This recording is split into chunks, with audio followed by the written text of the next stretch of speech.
evening. Thank you all for coming for tonight's Family Academy presentation. Our presenter tonight is Michelle Noguera from the Office of the Attorney General, and she's presenting on social media and how that impacts our students and children with mental health. Welcome. Thank you all so much. It is a pleasure to be here tonight and present on such an important topic that's so relevant to not only our youth, but all of us as a whole. Once again, my name is Michelle Noguera-Pace, and I am a Community Engagement Coordinator for the Massachusetts Attorney General, Andrea Joy Campbell, and my office is in New Bedford. So I am born and raised here in Bristol County, and I am proud to be here today representing Florida Public Schools and engaging with our community. So let's get started.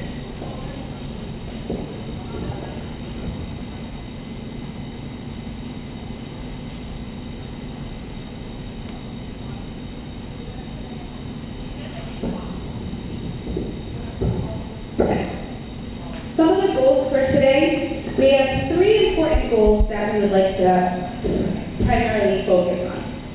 The first one is we're here to inform you about how social media companies purposely design platforms to be addictive, not only to youth, but to all of us in general. We're here to equip you, to inform and guide the youth in your lives, and also empower you to become involved in broader efforts to make social media safe for young people and hold companies accountable. So these are just some examples of some really popular social media platforms that our youth are engaging on a day-to-day basis with. We have Instagram, TikTok, Facebook Messenger, Snapchat, YouTube, Twitter, and Discord. So a lot of these are the ones, and also Reddit. A lot of these are the ones that are primarily more engaging to our youth.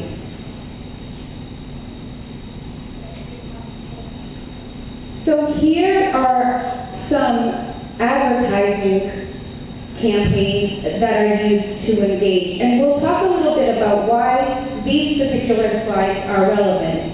But when I click over to the next slide, you'll notice that social media companies are using the same type of playbook as Big Tobacco and e-cigs marketing to our youth.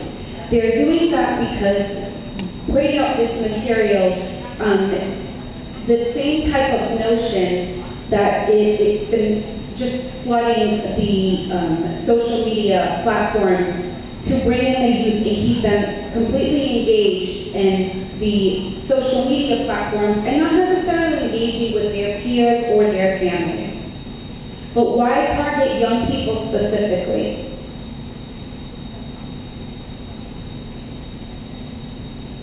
Why target teens? How much money did social media companies make just from advertising to people under 18 in 2022?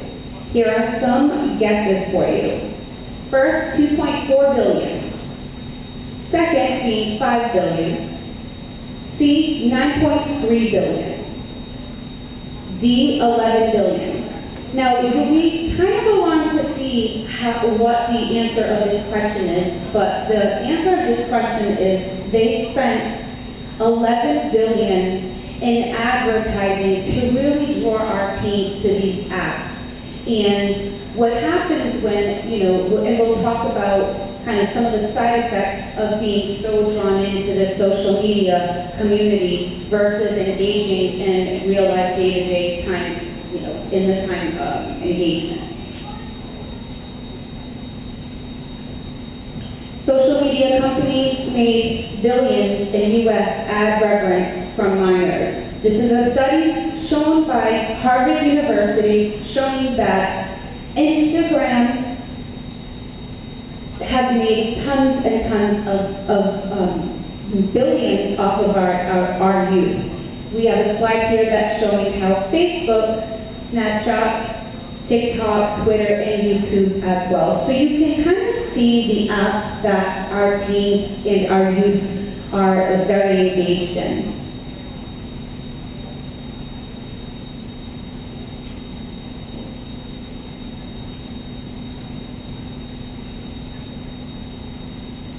What are some of the impacts that we're seeing on our youth?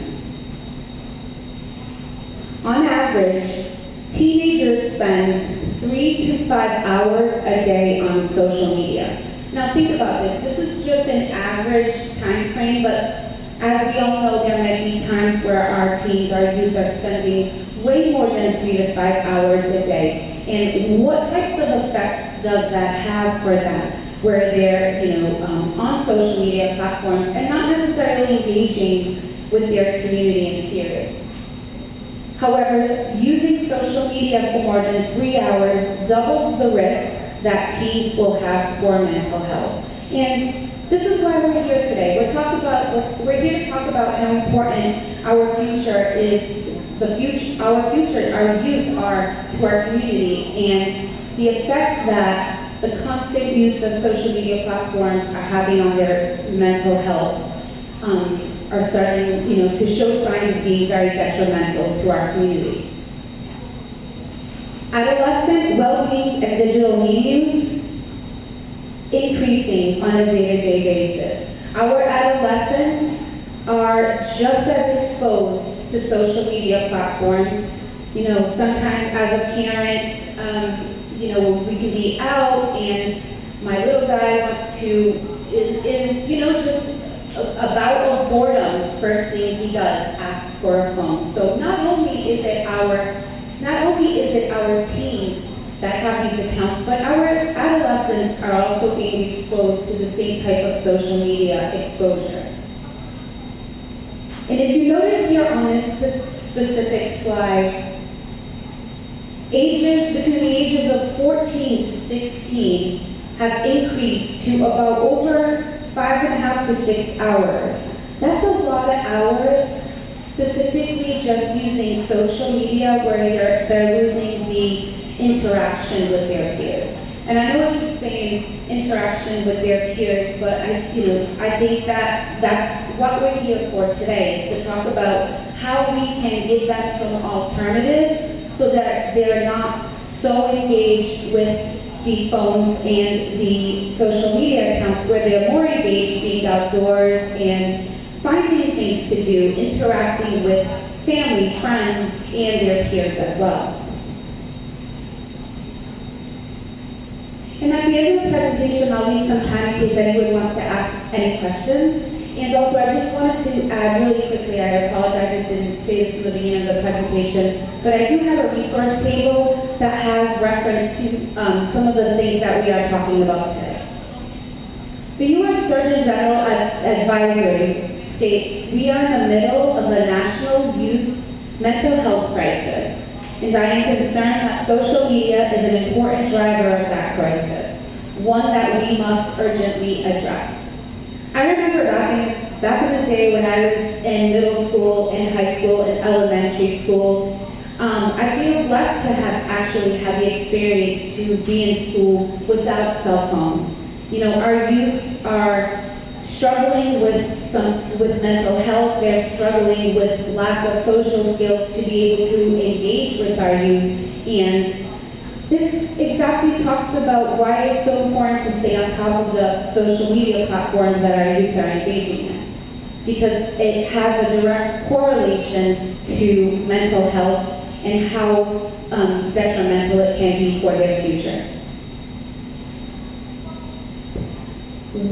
So impacts on youth, right? What are some of the harms that we're seeing? Studies have shown the effects include sleep issues. When they're up at all times of the day or all times of the night and they're just continuing to scroll on their phones, they're losing sleep. It's harder to fall asleep. They have the screen right in front of them, keeping them awake instead of letting them get rest. But sleep issues. And we all know how important it is to get a great night's rest, and not only for our mental health, but our physical health as well. Feeling bad about your body, eating disorders, disordered eating, negatively comparing yourself to others, low self-esteem, depression, anxiety, and self-harm. Now, these that we just mentioned, this is important to note that these are especially true for teenage girls. You know, constantly being on social media when you're struggling with any of these is extremely hard for an adult, but I can imagine as a child, as an adolescent, as a teenager, just trying to fit in and finding their place, this really just compounds the issue. So always being on that social media platform, really being exposed to videos upon videos, reels upon reels, when struggling with these can really have a really profound effect on our youth. Why so? Because our brain is developing, right? Their brain is developing. The prefrontal cortex is responsible for decision-making, calculating risk, assessing consequences, impulse control, emotional regulation. This part of the brain does not fully develop until the age 25. So this prefrontal cortex is really the part of the brain that is really taking, I would say, a hit in the development of our youth, because it is affecting their development of really some important life skills that our youth continue to need as they develop, all the way up until 25, when their prefrontal cortex is still developing. So with these being affected, with the prefrontal cortex being affected by these, by some of these issues, it really slows down the child's progression and development. So it's important for us to, try to keep these on the forefront when we're thinking about what are the things that can affect my child moving forward in the future. And these are some of the things. Important life skills like decision making, assessing consequences, impulse control, things that, these are skills and tools that they need while in school, while building and fostering relationships with their peers, with families. So this is all really connected, and how these social media platforms can really take some disengagement away from our youth.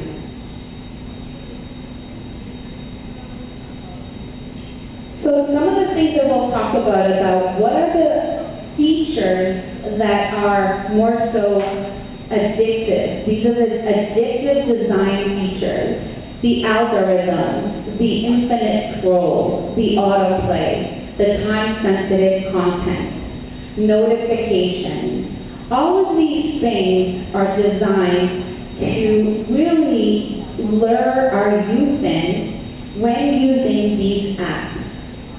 They are constantly scrolling through videos on infinite scroll. Sometimes you lose track. I myself sometimes can utilize my phone. I'll be on a specific app, and then if I don't stop to realize, I say to myself, wow, I can't believe I just sat here for 30 minutes in what felt like a zone, just looking at videos or short reels of things that I have no idea, that are irrelevant or I don't even remember. But that's what it's designed to do. It's designed to keep you there, to keep you stuck, to keep you engaged in the social media platforms. So really, really important, and we'll talk a little bit more about these as well.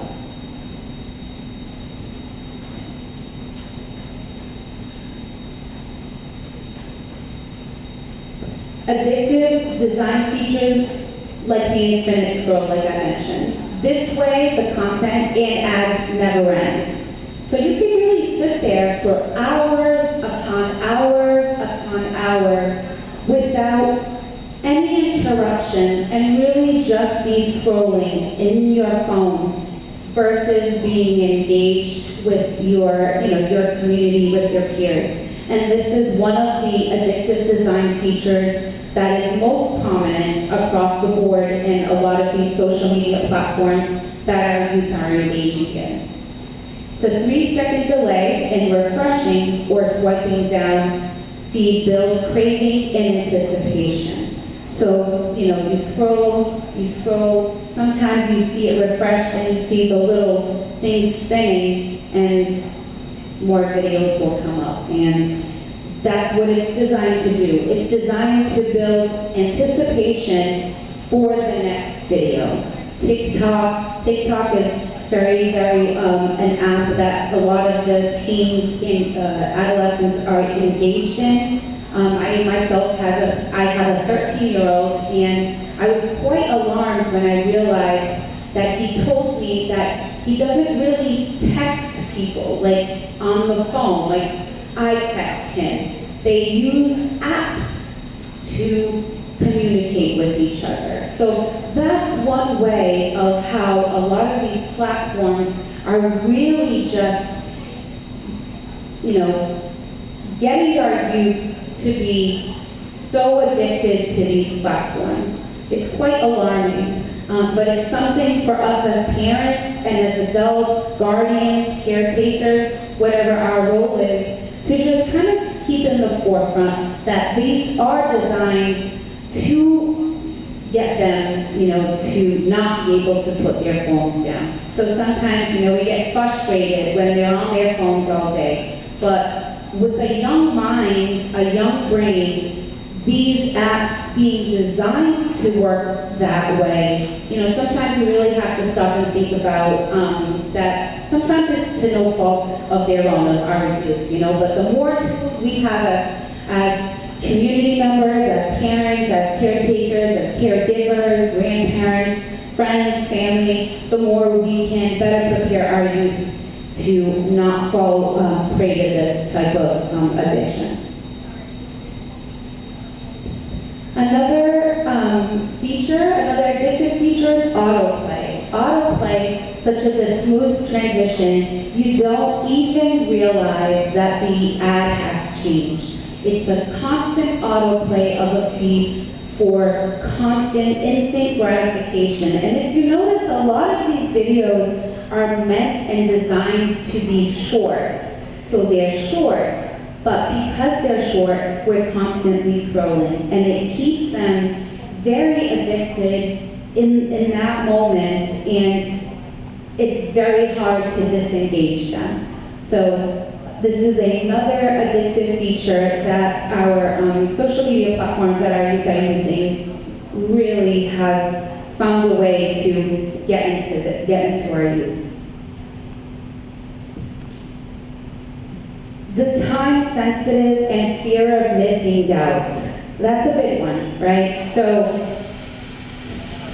a youth might, a teen might post a photo, post a video, post a live feed where they are constantly going back to see that instant gratification feel, going back to see how many likes have been, how many likes do I have, how many comments do I have, and that alone is quite alarming because, this is not real world, it's not a real world, this is our real world, and our youth are being sucked into these platforms with this, fear of missing out. They constantly want to be going back into their social media platforms to be checking on notifications and comments. So it's that instant gratification, that fear of missing out, time sensitive. Someone posts something, they have to check it, things like that. So if you leave the app, you'll miss out on this limited time content. So that's another way of really keeping them engaged that is kind of scary when we really start to think about how these apps are designed to do that to our young minds. Very sad. So non-stop notifications. I think this is probably personally my worst feature on my phone. I'm constantly being flooded with these nonstop notifications. Why? To keep me lured back in, right? To keep us lured back in. And when you're 13, when you're 11, when you're 10, when you're 17, and you're constantly being distracted by these notifications, 9 out of 10 times they're gonna check it, right? They're young, they're easily distracted, and these things are done. These are 40 types of notifications are enabled by default. So you get a new phone, you download your social media platform apps, and these are already designed to be default notifications. So they're already designed to distract us, distract our youth. So things to think about when we're having these conversations with our youth and encouraging them and educating them on how, this is just one example of how it is set up to be a distraction. Then we have our social comparisons, which is tough for teens and youth, They want the likes, they want the views, they want the comments, they want the beauty filters and the photo editing. So these platforms have been designed to really keep them from being in real time, but really just being so emotionally connected to what the views are, what the likes are, what the comments are. So it's important when we do give our youth access to these apps. It's also very important to, just keep a check-in or a monitor on how if this is really making a profound effect on your youth. What are the downsides of these features? So cyberbullying, which we all know is prominent and existing with our youth. Cyberbullying is when you use technology to hurt or harm someone else with unwanted, aggressive, and repeated behavior. Texting, email, social media, online games, pictures, these are all forms of ways that our youth are being cyberbullied or cyberbullying, sadly. So not only the texting, but we have the emails and the bullying through the social media platforms. It's happening on online games and pictures as well. Cyberbullying is against the law and can get you into serious trouble. It's very important for us to understand that if this is something that is happening to someone that you know, and if they have trusted you and to tell you, then please seek out a necessary resource for them, because cyberbullying can obviously affect our mental health and the mental health of our youth and our adolescents as well. Reasons why people cyberbully: social pressure. It's tough out there right now, especially for our young people. It's a tough time. It's a tough time for them.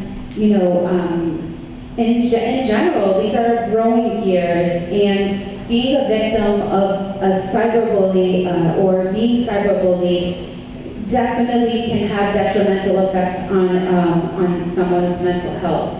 So social pressure may be a reason why people are cyberbullied, or to gain respect or popularity, to get the attention or get a reaction from the person they are targeting.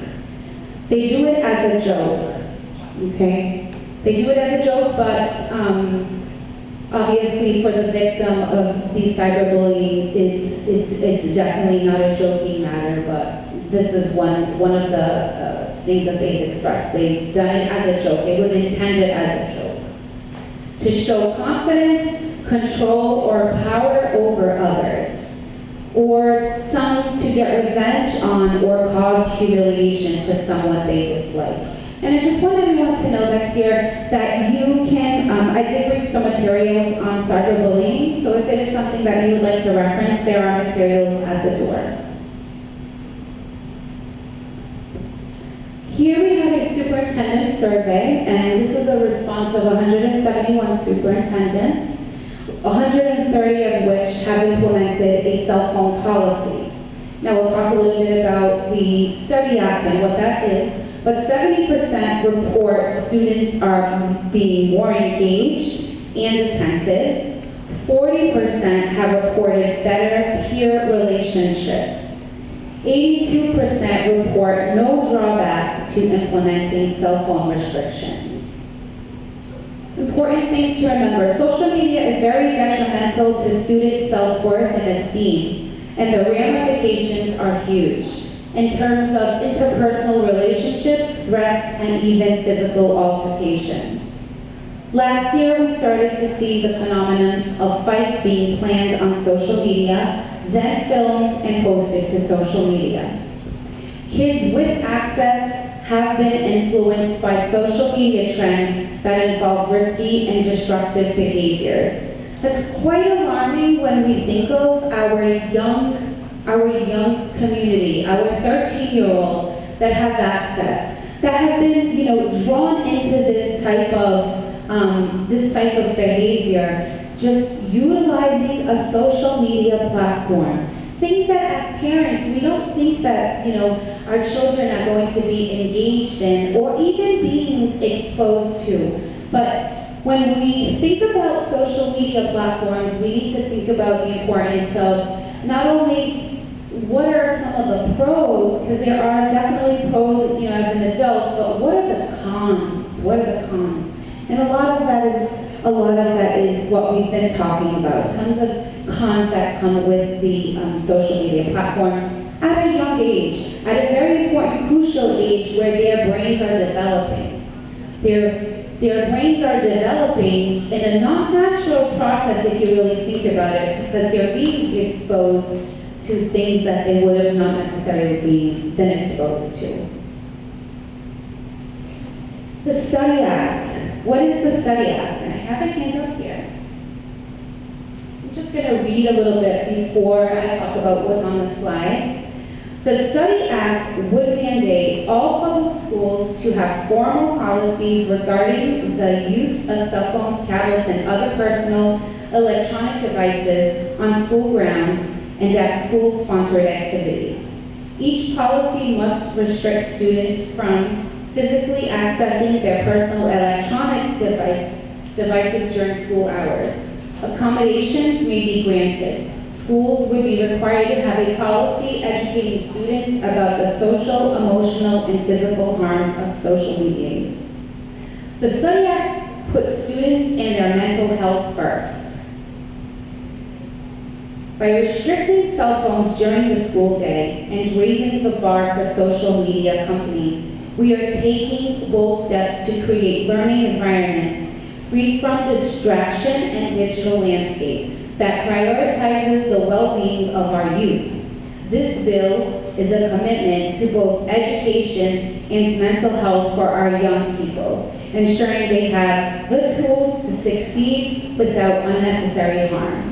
That is a quote right from our Attorney General, Andrea Joy Campbell, which she feels very, very strongly about this. Our school environments need to really feel like a learning, engaging environment for our youth. And it's hard when they have access to these electronic devices, be it cell phones, tablets, or whatever the case is. It's distracting, and we need to really get them engaging with their peers, engaging with their teachers, and engaging in the learning community as a whole. This mandates all public schools to establish policies on student use of electronic devices during school. So right from bell to bell, okay? Students will not have physical access to their devices during school hours. Accommodations will be made as needed, and the bill also calls on social media companies to implement changes that protect youth. For instance, age verification, reduction in addictive features. Now, that makes sense, right? That makes sense. If there is a youth account should have a reduction in addictive features, but they don't. So, age verification, things of this nature is what really we're hoping to help raise the attention on, especially towards social media companies. Really hold them accountable for the detrimental effects that it is having on our youth. The cell phones and social media kits, social media and school kits model. First one would be a model cell phone policy, and it has clear rules, even enforcement, support for students and staff. Number 2 would be guide for creating community norms, education and engaging families, students, and communities. Because let's all be honest. If my teenager rides the bus to school, I feel safer with my teenager having his phone on him, riding the bus to school in case of an emergency. But does my teenager need his phone in school? I personally don't believe that he does. If it's an emergency, just like back in the old days when I was in high school, in middle school, and elementary school, asked to use the phone. So there are ways that we can, work together with our educators, with our schools, to help support this so that hopefully we can see a little bit of a re-engagement in our youth, in their academics, in their peer relationships. Section 1 would be the policy, and that's examining popular cell phone policies, whether it would be a bell-to-bell, off and away, or limited use. Now, I believe this is per the districts. I'm not sure if this is exactly across the board or uniform in every situation, but I think certain districts are doing different things. Then we have the model bell-to-bell policy, which is there's a sample here, outlining the key components of a successful policy.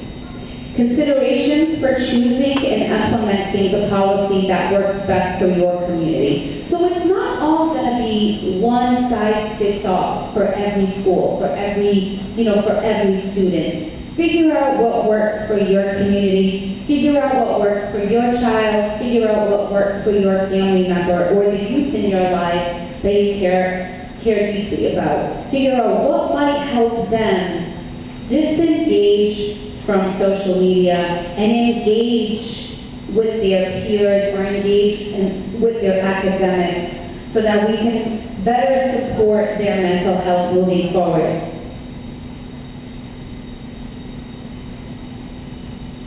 Section 2, creating a community norm. Some sample community norms and considerations are showcasing what norms may look like, providing a starting point for communities.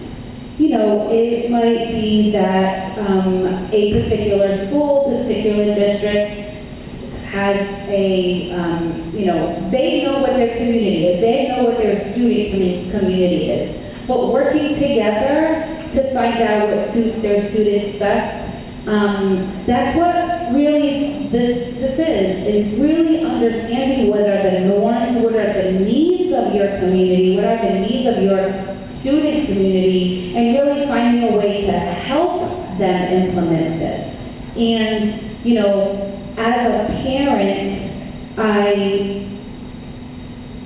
I support, working with our educators, working with our schools, our school districts, our school communities, because they are the ones that are seeing it on a day-to-day basis, and they're seeing how students and youth are disengaged from learning and also disengaged from peers.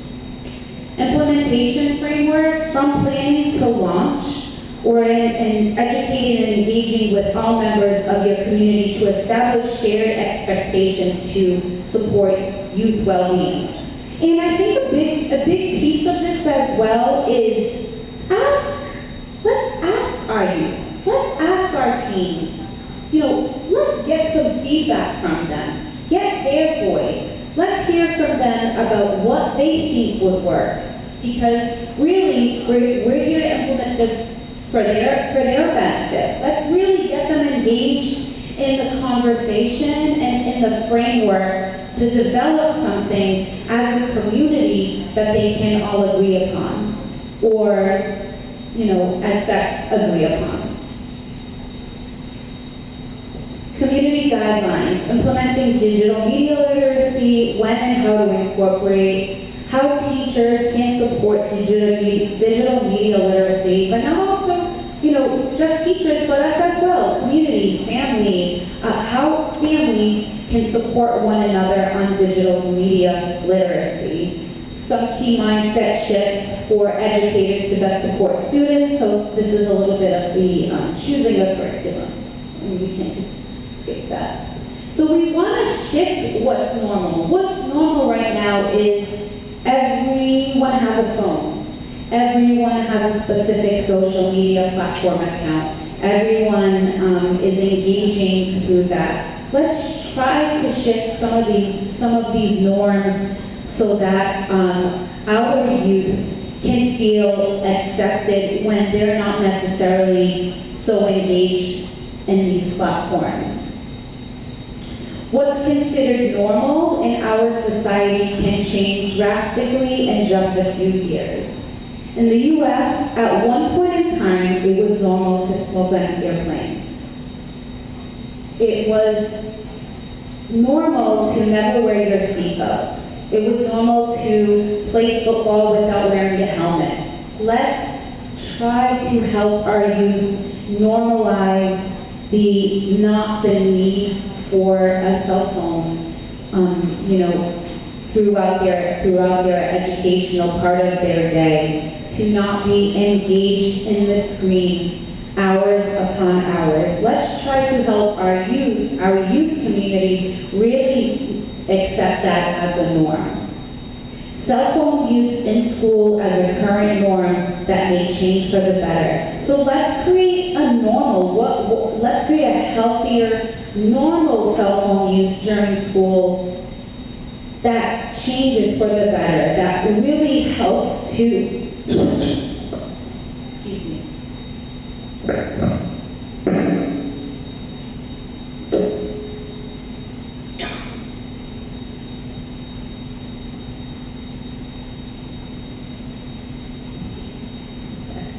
I apologize, it's kind of dry in here. So really, let's really try to create a culture for our youth to a new norm for them, okay? A new norm, a new social media culture for them to change for the better, bettering their mental health as a whole. Some of the initiatives at the Attorney General's office, which I am so proud to work on a day-to-day basis, knowing that I work for the Attorney General, and these are the things that, she's very engaged and prioritizing, and is amazing. Social media policy, cell phone and social media in schools toolkits, addressing hate in schools, youth educational diversion program regarding sexting, sharing sexually explicit digital images. So these are all initiatives that the Attorney General is very engaged in, and this is a lot of the work that's coming out of our office. What can we do? What can we do to help create this new norm, to create a new norm that's healthier for our youth overall? Make informed choices about your own use. Organize with peers. Get involved with organizations and policy efforts to hold companies accountable. Spend time doing in-person, off-screen activities. Sports. And I know throughout the summer, even though that the schools are not in session, I would continue to urge our families, our community, to make sure you're checking the Parent Square app, because I know that Parent Square does continuously put information out of community events, different types of sports activities throughout the summertime months to help re-engage our youth and keep them off screen. And that looks like that this is the end of our presentation, and I really just wanted to just kind of recap by saying that, you know, we as adults have such an important role to play in this initiative, and it's more so that we really want to help our youth create a normal, a new norm, a new healthy norm for them. We see the detrimental effects that social media have on us, and like we talked about earlier in the presentation, when we're talking about how our youth are developing and their brain is developing up until the age of 25, these important things that they're losing out on because of the on-screen gratification and constant instant gratification that they're looking for on these social media platforms really does have a detrimental effect. And as you know, as a mom, I just want to, you know, just say as a mom and as a community member, I see the effects, and I think it's time that we try to work together and create a learning environment that not only challenges our youth educationally, but, you know, their mental health, making sure that it's a safe place for all our youth. Thank you, and thank you, and have a great night.